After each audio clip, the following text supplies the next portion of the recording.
গীতানগৰত মই বহুত বছৰ আছিলোঁ। এইখন ফিল্ডত মই ৰাভা দিৱস পাতিছিলোঁ সৰুতে, গতিকে স্মৃতিবোৰ মনত পৰে আৰু আমাৰ ফালৰ পৰা ব্যক্তিগতভাৱে যিমান পাৰোঁ সহায় কৰি যাম। আজি মই গীতানগৰ বিহু সন্মিলনীত মোৰ ফালৰ পৰা মই নগদ 2 লাখ টকা দিম। আমাৰ যিটো মনে পইচা, গীতানগৰত মই বহুত বছৰ আছিলোঁ। এইখন ফিল্ডত মই ৰাভা দিৱস পাতিছিলোঁ সৰুতে, গতিকে স্মৃতিবোৰ মনত পৰে আৰু আমাৰ ফালৰ পৰা ব্যক্তিগতভাৱে যিমান পাৰোঁ সহায় কৰি যাম।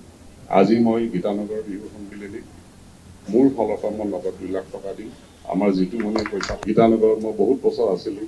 এইখন ফিল্ডত মই ৰাভা দিৱস পাতিছিলোঁ সৰুতে, গতিকে স্মৃতিবোৰ মনত পৰে আৰু আমাৰ ফালৰ পৰা ব্যক্তিগতভাৱে যিমান পাৰোঁ সহায় কৰি যাম।